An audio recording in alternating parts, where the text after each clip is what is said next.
감사합니다. 네, 다음으로 전현희 최고위원의 발언이 있겠습니다. 송은석 국민의힘 비대위원장이 부임 첫날부터 김민석 국무총리 인준을 강행하는 순간 이재명 정부의 몰락이 시작된다라는 저주에 가까운 망언을 내뱉었습니다. 진짜 대한민국을 향한 국민의 열망으로 탄생한 새 정부가 어떻게든 망하기를 바라는 속셈이 드러난 것입니다.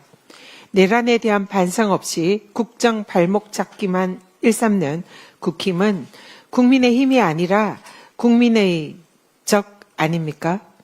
계속 국민과 대적해서 싸우려 한다면 몰락은 국민의 힘 몫이 될 것입니다. 민주당은 국힘의 발목 잡기에 굴하지 않고 이번 주 안에 국무총리 인준안과 민생회복 추경안을 반드시 통과시키겠습니다. 내란 속에 윤석열을 탈옥시켜서 사법질서를 파괴한 심우정 검찰총장은 검찰을 몰락시킨 주요 책임자입니다.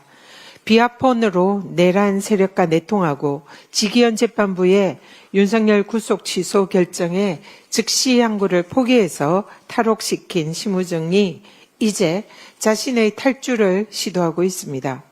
선배 윤석열 전직 검찰총장처럼 검찰총장이라고 도저히 믿기 어려운 무책임하고 비겁한 행각입니다. 마지막까지 검찰개혁에 재뿌리는 심우정에 대한 엄정한 법 집행은 내란 종식의 핵심 과제입니다. 조은석 내란특검은 윤석열과 심우정을 철저히 수사해서 사법 정의를 바로 세워주실 것을 촉구합니다. 민주당은 국민의 명령인 검찰개혁을 흔들림 없이 완수하겠습니다. 수원지법재판부가 이재명 대통령의 경기도 법인카드 사건 재판을 연기했습니다. 진작 이루어졌어야 할 당연한 조치입니다. 형사소송법 제245조에서 소추의 정의는 공소제기, 공소수행을 포함합니다. 즉 재판 진행이 소추에 포함된다라는 것이 형사소송법의 규정입니다. 따라서 헌법 84조, 형소법 246조에 의해서 대통령의 불소추 특권에는 기존에 진행되는 형사재판 수행도 포함되므로 재판이 중단되는 것은 너무나 당연합니다.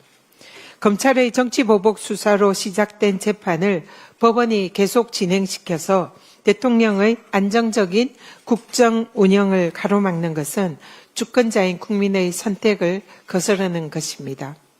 재판부는 헌법과 법률에 따라서 이제 마지막 남은 대북 송금 사건 재판도 즉각 중단해야 할 것입니다. 서울시와 SH가 공급한 청년 안심주택에서 무려 134가구가 238억 원의 보증금을 돌려받지 못한 전세 사기 피해를 당했습니다. 피해자 대부분이 20, 30대 사회 초년생입니다. 이쯤 되면 청년 안심주택이 아니라 청년 불안주택입니다. 최근에 서울 집값 폭등도 윤석열 정부와 오세훈 시장의 부동산 정책 오판에서 기인한 책임이 큽니다. 윤석열 정부의 선심성 부동산 정책 남발에 이은 오세훈 시장의 토지거래 허가제 졸속 해제와 재지정 번복은 그야말로 집값 상승에 기름을 부은 격이었습니다. 그 결과 지난 3월 서울에서 갭투자 의심주택 구매는 최근 5년 중에 역대 최다 건수를 기록했습니다. 오세훈 시장은 청년의 내 집 마련 꿈을 짓밟고 전세 사기 피해자로 전락시킨 자신의 실정을 반드시 사과해야 할 것입니다.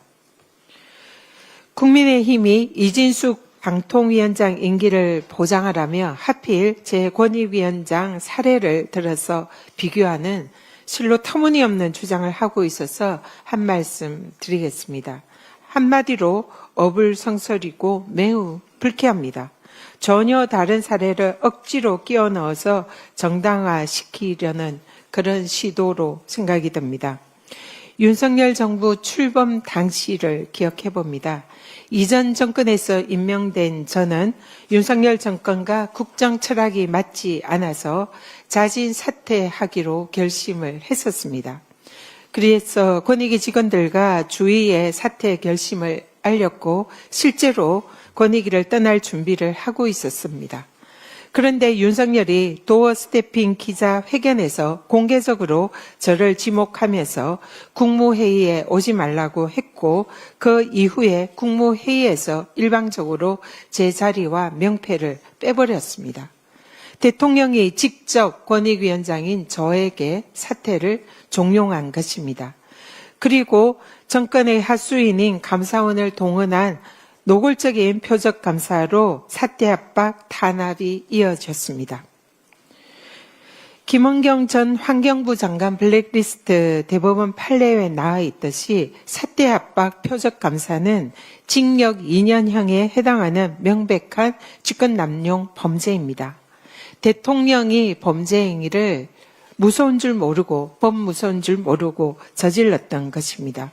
이에 저는 윤석열 정권의 불의와 불법에 굴복하지 않겠다는 결단으로 모진 정권의 탄압을 각오하고 임기를 지키기로 한 것입니다. 그런데 이것을 이진숙 방통위 위원장과 저를 비교하니 참으로 어불성설이다 생각합니다. 윤석열 정권과 달리 이재명 정부에서는 전임 국무위원과 장관들에 대해서 사퇴 압박, 외압은 전혀 없습니다. 오히려 국무회의에서 전 정부에서 임명된 장관들 모두 예우를 받으면서 이재명 대통령과 함께 국정을 논의하고 있습니다. 지금 이런 상황에서는 얼마든지 이재명 정부에서는 자유의지로 국정 철학을 달리하는 그런 장관들은 새 정부에서 자신의 가치를 마음대로 결정할 수가 있습니다. 이진숙 방통위원장은 이재명 정부를 내부에서 흔들려는 트로이 목마가 아니라면 스스로 가치를 결단해야 합니다.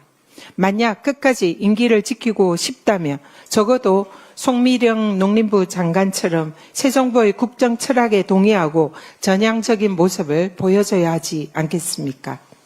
이진숙 위원장이 민주당과 이재명 정부의 공영방송 정상화 노력을 발목 잡으면서 자신의 안위만을 위해서 임기를 지키려 한다면 국민들께서 결단코 용서하지 않을 것입니다.